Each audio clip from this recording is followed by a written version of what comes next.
รายการภาคข่าวภายในแขวง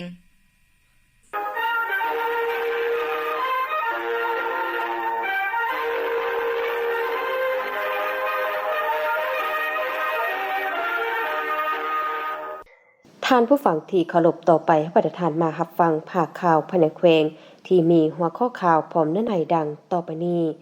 โรงเรียนการเมืองและการปกครองแขวงพงศลีมอบรับใบยังยืนหน่วยภาคปลอดใสเข้มแข็งและนักแน่นประจำปี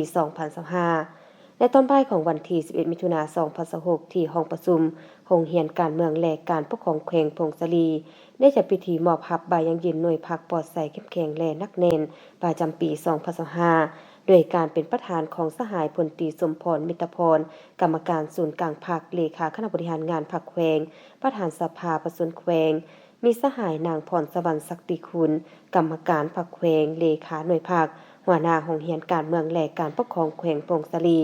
มีผู้ต่างหน้าคณะจัดตั้งแขวงคณะกวดกาแขวงคณะโฆษณาอบรมแขวงตลอดหอสมาชิกพรรคครูอาจารย์และนักศึกษาภายในหน่วยพรรคเข้าร่วมในพิธีสหายนางพรสวรรค์ศักดิคุณกรรมการพรรคแขวงเลขาหน่วยพรรคหัวหน้าโรงเรียนการเมืองและการปกครองแขวงพงศลีได้ผ่านบทสรุปการก่อสร้างหน่วยพรรคปลอดใสเข้มแข็งและนักแน่นและทิศทางแผนการประจำปี 2026ซึ่งสหายได้ยกให้เห็นผลงานด้านดีด้านอ่อนในการชี้นำพาการก่อสร้างหน่วยพรรคปลอดใสเข้มแข็งและนักแน่นจุดอ่อนของโครงข่างและบางบทเรียนที่ทอดทอนได้ในระยะที่ผ่านมาหน่วยพรรคของเรียนการเมืองและการปกครองแขวงประกอบมีคณะหน่วยพรรค5สหายหญิง2สหายมีสมาชิกพรรคทั้งหมด77สหายหญิง21สหายในนี้มีสมาชิกพรรคพนักงานอาจารย์22สหายหญิง11สหายสมาชิกพรรคนักศึกษา55สหายหญิง10สหายจากนั้นตั้งหน้าคณะจัดตั้งแขวงผ่านมติตกลงของคณะประจำพรรคแขวงว่าด้วยการอนุมัติรับรองเป็นหน่วยพรรคปลอดใสเข้มแข็งและนักแน่นเป็นเกียรติคืนมอบโดยสหายพลตรีสมพรมิตรพรกรรมการศูนย์กลางพรรคเลขาคณะบริหารงานพรรคแขวงประธานสภาประชาชนแขวงและขึ้นรับโดยสหายนางพรสวรรค์ศักดิคุณกรรมการพรรคแขวงเลขาหน่วยพรรคหัวหน้าโรงเรียนการเมืองและการปกครองแขวงพงศลีโอกาสนี้สหายพลตรีสมพรมิตรพรได้แสดงความยอมยอสมเสยต่อผลสำเร็จในระยะ1ปีผ่านมาที่ญาติมาได้เป็นหน่วยพรรคปลอดใสเข้มแข็งและนักแน่นของหน่วยพรรคโรงเรียนการเมืองและการปกครองแขวงพงศลีนอกนั้นอย่างใดเน้นหนักหลายปัญหาเป็นต้นเมนให้ศึกษาพรมการเมืองแนวคิดในเงื่อนไขใหม่ให้กว้างขวางลึกซึ้งและทวงทันกับสภาพการทั้งรับประกันให้มีหลายวิธีการสอดคล้องกับแต่ละเป้าหมายต้องได้เอาใจใส่ปรับปรุงกงจากการจัดตั้งของตนและเวียกงานพนักงานให้เข้มแข็งนักแน่นปรับปรุงแบบแผนวิธีเฮ็ดเวียกให้มีวิทยาศาสตร์แท้จริงตัวจริงปรับปรุงระบบกลไกการประสานสมทบกับองค์การจัดตั้งมหาชนนำเอาแนวทางนโยบายของภาครัฐระเบียบกฎหมายจัดตั้งเสริมซึมให้รับรู้และเข้าใจพร้อมทางหันเข้าสู่การจัดตั้งปฏิบัติเวียกงานตัวจริงให้มีผลสำเร็จชี้นำองค์การจัดตั้งมหาชนให้มีความเข้มแข็งจงพร้อมกันก่อสร้างหน่วยพรรคขององค์การตนให้เป็นหน่วยพรรคปลอดใสเข้มแข็งและนักแน่นตามแผนการที่วางไว้ประกาศแต่งตั้งคณะกรรมการปกสเมืองขัวต้นบ่ายวันที่11มิถุนายน 2026นี้ที่สโมสรเมืองขัวแขวงพงศลีได้จัดพิธีประกาศแต่งตั้งประธานรองประธานผู้ประจำการและกรรมการคณะกรรมการป้องกันศาสตร์ป้องกันความสงบเมืองขัวโดยการเข้าร่วมของสหายพลจัตวาคำจันทร์แสงละวงกรรมการประจำพรรคแขวงหัวหน้ากองบัญชาการป้องกันความสงบแขวงรองประธานปกสแขวงสหายสวนสนุกศรีสุราษฎร์กรรมการพรรคแขวงเลขาพรรคเมืองหัวหน้าคณะสภาประชาชนแขวงประจำเมืองมีบรรดาสหายของเลขาพรรคเมืองคณะพรรคหัวหน้าของการกันนำจากกำลังปกสตลอดฮอดนายและพลทหารนายและพลตำรวจเข้าร่วมในพิธีสหายสวนสนุกศรีสุราษฎร์ได้ตั้งหน้าให้คณะพรรคคณะนำก็คือตั้งหน้าให้คณะกรรมการปกสเมืองได้รายงานเกี่ยวกับการจัดตั้งปฏิบัติเวียกงานปกสอยู่เมืองขวานในระยะ1ปีผ่านมาจากนั้นท่านพันโทหุ้มแพงคุณมณีอำไพกรรมการคณะกรรมการปกสแขวงขึ้นผ่านมติตกลงแต่งตั้งประธานรองประธานผู้ประจำการและกรรมการคณะกรรมการป้องกันศาสตร์ป้องกันความสงบเมืองขวาโดยแต่งตั้งสหายสวนสนุก ศรีสุราษฎร์เลขาพรรคเมืองเป็นประธานสหายคำไล่สุทธิพรรองเลขาพรรคเมืองเป็นประธานคณะกรรมการปกครองเมืองเป็นรองประธานสหายพันโทอ้นคำดาวประเสริฐกรรมการพรรคเมืองหัวหน้าการเมืองกองบัญชาการทหารเมืองเป็นรองประธานทั้งเป็นผู้ประจำการสหายพันโทบุญสู่ใสสวรรค์กรรมการพรรคเมืองหัวหน้ากองบัญชาการปกครองเมืองเป็นกรรมการสหายสมฤทธิ์ไผ่ประเสริฐกรรมการพรรคเมืองหัวหน้าห้องว่าการเมืองเป็นกรรมการโอกาสนี้สายผลจิตวาคำจันทร์แสงละวงก็ได้แนะนให้คณะพรรคคณะกรรมการปกครองเมืองที่ทึกแต่งตั้งใหม่และคณะพรรคคณะบัญชาส่งกำลังให้สุ่มใส่นำพาสีนำเวียกงานปกครองอย่างแข็งแรงเพื่อรับประกันให้เมืองมีความสงบทางด้านการเมืองมีความเป็นระเบียบเรียบร้อยทางด้านสังคมพร้อมนี้ก็สืบต่อเอาใจใส่ศึกษาอบรมการเมืองแนวคิดให้แก่สมาชิกพรรคพนักงานการนำลักแรงให้นักแน่นเข้มแข็งมีทัศนหลักมั่นคุณทัศน์การเมืองหนักแน่นจำแนกได้มิตรศัตรูให้อย่างจ้าแจ้งมีความเข้มงวดในการจัดตั้งปฏิบัติหน้าที่การเมืองต้องเด็ดเดียวโดยกงรอบด้านจัดตั้งนำพาแนวทางป้องกันชาติตัวปวงส่วนรอบด้านของพรรคสร้างให้กำลังมีระเบียบวินัยมันฝึกซ้อมฝึกห้ำเยียนอย่างสม่ำเสมอเพื่อสร้างความเข้มแข็งให้แก่กำลังสืบต่อเอาใจใส่ประกอบส่วนเข้าในการเคลื่อนไหวเรียกงานก่อสร้างรากฐานการเมืองให้หนักแน่นเข้มแข็งขึ้นไปเรื่อยๆกองประชุมปรึกษาหารือการออกแบบชลประทานอ่างเก็บน้ำบ้านเสียงฟ้าเมืองบุญเหนือแขวงพุ่งสลีจัดกองประชุมปรึกษาหารือการออกแบบชลประทานอ่างเก็บน้ำห้วยเข็มบ้านเสียงฟ้าเมืองบุญเหนือแขวงพงศลี ได้จัดขึ้นในตอนเช้าของวันที่11มิถุนายน2026นี้ที่ห้องประชุมของแผนกกสิกรรมและสิ่งแวดล้อมแขวงพงศลีโดยการเข้าร่วมเป็นคณะประธานของทานทองอาลีหัวหน้าแผนกกสิกรรมและสิ่งแวดล้อมแขวงพงศลีมีทานลุลาพรอ่องแก้วรองหัวหน้ากรมชลประทานเข้าร่วมมีทานนิจิตจันทนาอำนวยการบริษัทลาวพัฒนาวิศวกรรมที่ปรึกษาจำกัดผู้เดียวมีทีมงานจากกรมชลประทานมีห้องประธานคณะกรรมการปกครองเมืองบุญเหนือแผนกการเงินแขวงห้องว่าการแขวงห้องว่าการเมืองและบรรดาทานภาคส่วนที่เกี่ยวข้องเข้าร่วมในกองประชุมคณะจัดตั้งพิธีได้เสนอจุดประสงค์จากนั้นท่านทองอาลีหัวหน้าแผนกกสิกรรมและสิ่งแวดล้อมแขวงพงศลีได้มีคำเห็นและกล่าวเปิดกองประชุมอย่างเป็นทางการ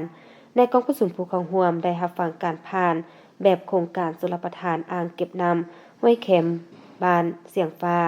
เมืองบุญเหนือแขวงพงศลีโครงการชลประทานอ่างเก็บน้ำห้วยเข็มสำรวจหัวงานมาตราส่วน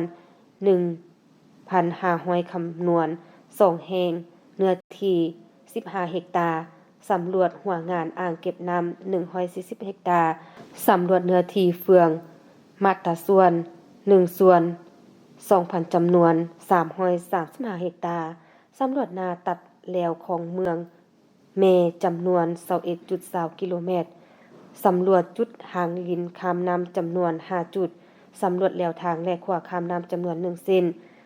สร้างจุด GPS อยู่จุดหัวงานจำนวน3หัวสร้างจุดฝากถาวร BM จำนวน30หัวพร้อมเฮ็ดวงหอบปิดรวมเนื้อที่รวมทั้งหมด 1,500 เฮกตาร์ในนั้นกวมเอาเนื้อที่นาเนื้อที่สวนเนื้อที่ป่าเนื้อที่บ้านและอื่นๆกวมเอาเนื้อที่ทำการผลิตของ8บ้านคือบ้านหมอสอซานบ้านแคมโกบ้านเสียงฟ้าบ้านเพียงไซบ้านห่มบ้านนาโปะบ้านห้วยดงบ้านเดินกีฬาจากนั้นบรรดาทานผู้เข้าร่วมได้พัดเปลี่ยนการประกอบความคิดความเห็นต่อการผ่านออกแบบของบริษัทลาวพัฒนาวิศวกรรมที่ปรึกษาจำกัดผู้เดียวอย่างกงไปกงมาทางนี้ก็เพื่อเหตุให้การจัดตั้งปฏิบัติดำเนินโครงการดังกล่าวถูกต้องตามระเบียบหลักการของโครงการมอบหน้าที่ขั้นบัญชาและบรรณาแผนกการที่ขึ้นกับกองบัญชาการทหารเมืองยะอูวันที่8มิถุนายน2026นี้ที่กองบัญชาการทหารเมืองยะอูได้จัดพิธีมอบหน้าที่ขั้นบัญชาและบรรดาแผนกการที่ขึ้นกับโดยการเป็นเกียรติเข้าร่วมของสหายสมหวังสุงวิไลกรรมการพรรคแขวงเลขาพรรคเมืองยะอูประธานป้องกันชาติป้องกันความสงบขั้นเมืองมีสายพันโทคำขั้นพรมมาเลขาคณะภาคทักฐานหัวหน้าการเมืองกองบัญชาการทหารเมืองยะอู มีคณะพักคณะบัญชากลุ่มกองและแผนกการที่เกี่ยวข้องเข้าร่วมในพิธีสายปันโทหุ่งแอนจำปาของหัวหน้าการเมืองผู้เก่าได้ขึ้นผ่านบทสรุปและบทบันทึกมอบรับเวียกงานการเมืองโดยมอบให้สหายพันโทแปลงจ้อยอินตะรับหน้าที่ใหม่เป็นรองหัวหน้าการเมืองและสหายพันโทแปลงจ้อยอินตะหัวหน้าแผนกพลาผู้เก่าขึ้นผ่านบทสรุปและบทบันทึกมอบรับหน้าที่โดยมอบให้สหายพันตีบุญทิศกันใจเป็นหัวหน้าแผนกพลาธิการผู้ใหม่และสหายพันโทคำพลอยอินตะของหัวหน้าองค์การบริหารผู้เก่าขึ้นผ่านบทสรุปและบทบันทึกมอบรับเวียกงานโดยมอบให้สหายพันโทสายคำซีทิวงศ์หัวหน้าแผนกองค์การบริหารผู้ใหม่ทั้งนี้ก็เพื่อเป็นการปรับปรุงกงจักการจัดตั้งขั้นนำพาบัญชาให้มีความหนักแน่นเข้มแข็งและสอดคล้องกับแนวทางของภาครัฐในระยะใหม่เพื่อเฮ็ดสำเร็จหน้าที่ตามทิศชี้นำของคันเชิงวางออกให้ปรากฏผลเป็นจริงโอกาสสุดท้ายนี้สายสว่างสุงวิไลกรรมการพรรคแขวงเลขาพรรคเมืองยะอูประธานป้องกันศาสตร์ป้องกันความสงบคันเมืองได้โอลุ่มต่อพิธีก่อนอื่นสายได้แสดงความยุ่งเหยิงสมเสยต่อผลงาน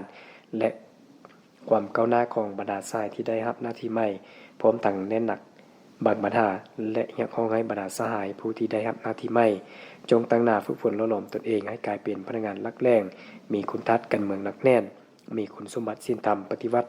เอาใจใส่กำแน่นต่อวิสาเฉพาะให้มีความเข้มแข็งรอบด้านเสริมขยายด้านดีแก้ไขด้านอ่อนและเป็นแบบอย่างที่ดีให้แก่พนักงานนักรบเต้าโหมความสามัคคีภายในหมู่คณะเพื่อนำพากลุ่มกองเก้าขึ้นตามแบบแผนและทันสมัยพิธีเปิดบานสอบเสียงจบชั้นมัธยมตอนต้นม .4 ศุกร์ที่2025-2026พิธีดังกล่าวได้จัดขึ้นในตอนบ่ายของวันที่9มิถุนายน2026ที่สโมสรใหม่ของเมืองใหม่แขวงพงศรีโดยการให้เกียรติเข้าร่วมเป็นประธานของทานสมหมายศรีประเสริฐคณะประจำพรรคเมืองของประธานคณะกรรมการพรรคเมืองผู้ชี้นำของเขตวัฒนธรรมสังคมทั้งเป็นประธานชี้นำการสอบเสียงจบชั้นมัธยมต้นม .4 ประจำศุกร์ที่2025-2026มีท่านคำเสาอุ่นเล็กกรรมการพรรคเมืองหัวหน้าของการศึกษาธิการและกีฬาเมืองมีประธานคณะอำนวยการคณะสีนำคณะรับผิดชอบคณะกรรมการสอบเสียงอาจารย์สอนและน้องนักเรียนเข้าร่วมในพิธีทานบุญเอียนสิ่งมีวันหัวหน้าหน่วยงานศึกษากรวัยเรียนขึ้นพานบนรายงานย่อว่าโดยการกะเกียมความพร้อมในการสอบเสียงซึ่งได้รายงานว่าในทั่วเมืองใหม่ศุกร์ที่2025-2026มีนักเรียนชั้นมัธยมศึกษาตอนต้นม .4 มีทั้งหมด7แห่งมีนักเรียน214น้องหญิง99น้องปะลา8น้องหญิง5น้องมีนักเข้าร่วมสอบเสียงทั้งหมด206น้องหญิง94น้องได้แบ่งออกเป็น3ศูนย์9สอบเสียงใน5วิชาหลักมีวิชาภาษาลาววรรณคดีวิชาสังคมศาสตร์วิชาวิทยาศาสตร์ธรรมศาสตร์วิชาภาษาอังกฤษวิชาคณิตศาสตร์ใช้เวลาในการสอบเสียงทั้งหมด3วันเริ่มแต่วันที่15-12จึงจะสำเร็จนอกจากนั้นยังได้รับฟังการผ่านข้อตกลงของคณะกรรมการปกครองเมืองเลขที่843/คปม.ลงวันที่8มิถุนายน2026ว่าด้วยการแต่งตั้งประธานคณะกรรมการเฝ้าห้องสอบเสียงคณะกรรมการกวดบทสอบเสียงและคณะกรรมการตัดสินผลการสอบเสียงจบชั้นมัธยมต้นม .4 ศุกร์ที่2025-2026ได้ผ่านข้อตกลงของรัฐมนตรีเลขที่2169/สสกลงวันที่5มิถุนายน2026ว่าด้วยการสอบเสียงจบชั้นมัธยมศึกษาและผ่านกฎระเบียบการสอบเสียงเพื่อให้เข้าใจพร้อมทั้งนำไปจัดตั้งปฏิบัติให้มีผลสำเร็จและถูกต้องตามระเบียบการที่กำหนดไว้ในโอกาสที่มีความหมายสำคัญทานสมหมายศรีประเสริฐคณะประจำพรรคเมืองของประธานคณะกรรมการพรรคเมืองผู้ชี้นำของเขตวัฒนธรรมสังคมได้มีคำเห็นโอลมต่อพิธีดังกล่าวซึ่งท่านได้เน้นหนักให้บรรดาอนุกรรมการสอบเสียงทุกภาคส่วนจงยกสูงสติความรับผิดชอบต่อการจัดตั้งปฏิบัติหน้าที่ของตนก็คือการปฏิบัติระเบียบของการสอบเสียงโดยมีความซื่อสัตย์สุจริตโปร่งใสและยุติธรรมพร้อมทั้งตัดสินผลการสอบเสียงบนพื้นฐานความถูกต้องตามระเบียบหลักการเพื่อหลีกเลี่ยงห่างเสียงที่จะเกิดขึ้นในสังคมพร้อมนี้ก็ได้เรียกร้องให้น้องนักเรียนทุกคนจงเอาใจใส่ค้นคว้าห้ามเรียนและปฏิบัติระเบียบหลักการของการสอบเสียง นำใช้ความรู้ความสามารถของตนเข้าในการตอบทุกข้อสอบซุ่มใช้การสอบเสียงในครั้งนี้ให้มีผลสำเร็จตามความรู้ความสามารถของตนอย่างแท้จริงโครงการร่วมมือลาวสปสพัฒนาทางเลือกปลูกพืชทดแทนการปลูกฝิ่นลงสุขยุกิจกรรมส่งเสริมการปลูกกาเฟอยู่บ้านเวียงคำเมืองขัวในวันที่10มิถุนายน2026นี้คณะสีนำโครงการร่วมมือลาวสปสพัฒนาทางเลือกปลูกพืชทดแทนการปลูกฝิ่นซึ่งนำโดยท่านสมนึกไสยจิตของประธานคณะกรรมการปกครองเมืองผู้สีนำโครงเขตวัฒนธรรมสังคมต่างเป็นประธานสีนำโครงการคัดเมืองท่านพันโทบุญสู่ใสสวรรค์หัวหน้ากองบัญชาการป้องกันความสงบเมืองขัวและท่านโกงใจอธิษฐานเชี่ยวชาญโครงการร่วมมือลาวสปสพัฒนาทางเลือกปลูกพืชทดแทนการปลูกฝิ่นพร้อมด้วยคณะการที่เกี่ยวข้องคัดเมืองได้ลงสุขโยกิจกรรมส่งเสริมการปลูกกาเฟอยู่บ้านเวียงคำมีองค์การปกครองบ้านพร้อมด้วยประชาชนภายในบ้านเข้าร่วมโอกาสนี้ท่านโกงใจอธิษฐานเชี่ยวชาญโครงการร่วมมือลาวสปสพัฒนาทางเลือกปลูกพืชทดแทนการปลูกฝิ่นก็ได้แนะนำขั้นตอนและวิธีการปลูกกาเฟโดยเฉพาะแม่นการบรบัดรักษาเบี้ยในส่วนกาการคัดเลือกเบี้ยก่อนปลูกการเคลื่อนย้ายเบี้ยจากส่วนกาไปพื้นที่ปลูกเทคนิควิธีการปลูกเทคนิคการใช้ปุ๋ยการปลูกไม้ให้ห่มและอื่นๆทั้งนี้ก็เพื่อเฮ็ดให้การจัดตั้งปฏิบัติกิจกรรมส่งเสริมการปลูกกาแฟบ้านเป้าหมายของโครงการถึกต้องสอดคล้องตามเทคนิคระเบียบของโครงการผู้ให้ทุนมีประสิทธิภาพประสิทธิผลสูงและได้รับมรรคผลตัวจริงโครงการดังกล่าวได้สนองวัตถุอุปกรณ์ต่างๆที่รับใช้กิจกรรมการแปรรูปกาแฟแก่ผู้ที่เข้าร่วมโครงการแนวพันธุ์จกส่วนบัวรดน้ำบางซีดผ้ากันแสงฝุ่นปุ๋ยยาป้องกันศัตรูพืชวิชาการลงแนะนำและติดตามทุกขั้นตอนนับแต่กาเบียปลูกบัวระบาดรักษาจนฮอดขบวนการเก็บเกี่ยวผลผลิตโครงการสร้างปลูกศูนย์การปลูกปรุงแต่งคันบ้านให้แก่ประชาชนผ่านการสร้างตั้งกลุ่มก่อนจันจำหน่ายพาชาวบ้านซอกหาตลาดที่มีความยินยงตามความเหมาะสมจุดประสงค์ของโครงการเพื่อช่วยแก้ไขความทุกข์ยากและสร้างอาชีพที่ถูกต้องตามกฎหมายให้แก่ประชาชนภายหลังยุดเซาการปลูกฝิ่นเพื่อการสร้างอาชีพที่มั่นคงสร้างรายรับแบบยืนยงให้แก่ประชาชนและส่งเสริมการปลูกกาแฟให้กลายเป็นสินค้าท่านสมนึกไสยจิตได้มีคำเห็นว่าเวียกงานการปลูกกาแฟแม้นเวียกงานหนึ่งที่เป็นสินค้าการบริโภคเป็นประจำวันตามพลเมืองของโลกเฮ็ดให้การโฆษณากินกาแฟนับมื้อหลายขึ้นกาแฟบ่พอตลาดฉะนั้นบ้านเฮาก็เหมาะสมแก่การสร้างอาชีพให้ประชาชนด้วยการปลูกกาแฟเป็นสินค้าเพื่อสร้างรายรับให้แก่ครอบครัวเพื่อหลุดพ้นความทุกข์ยากเทื่อละก้าวพร้อมนี้ท่านยังได้เรียกร้องต่อกับประชาชนผู้ปลูกกาแฟจงเอาใจใส่บรบัดรักษาอนามัยให้ปฏิบัติตามหลักการวิชาการแนะนำชี้นำแต่ละระยะอย่างเข้มงวดเพื่อให้ผลผลิตได้รับผลจากนั้นก็ได้ลง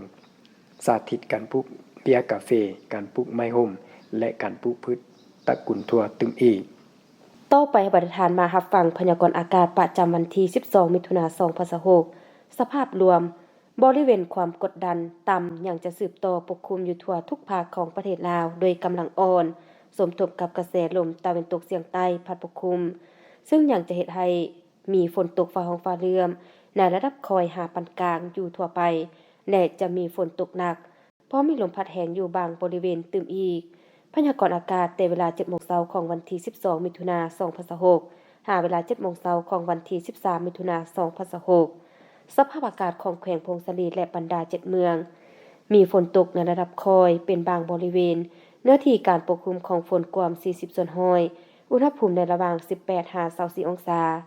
รายงานสภาพอุณหภูมิและปริมาณน้ำฝน24ชั่วโมง7เมืองทั่วแขวงพงศลีอุณหภูมิต่ำสุดของมื้อนี้ 16.5 องศาอุณหภูมิสูงสุดของเมื่อวานนี้ 24.5 องศาปริมาณน้ำฝน24ชั่วโมงผ่านมาเมืองบุญเนือ 38.7 มิลลิเมตรเมืองพงศลี 22.0 มิลลิเมตรเมืองยอดอู 0.2 มิลลิเมตรเมืองบุญไต 60.8 มิลลิเมตรเมืองสัมพันธ์ 6.7 มิลลิเมตรเมืองขัว 37.1 มิลลิเมตรและปริมาณน้ำฝน24ชั่วโมงผ่านมาเมืองใหม่บ่มีฝน ดังนั้นขอแจ้งเตือนถึงประชาชนบรรดาเผ่าองค์การปกครองและองค์การจัดตั้งทุกภาคส่วนจงมีสติระมัดระวังต่อสภาพฝนตกฟ้าร้องฟ้าเรือมและลมพัดแรงเป็นบางโอกาสคอยที่ตามข่าวพยากรณ์อากาศจากแผนกกสิกรรมและสิ่งแวดล้อมแขวงอย่างต่อเนื่องที่รับฟังผ่านไปนั้นก็แม่นพยากรณ์อากาศประจำวันที่12มิถุนายน2026ท่านผู้ฟังที่เคารพรายการข่าวพักนี้ได้หมดเพียงเท่านี้เวียงสวรรค์และยินไส้ผ่าน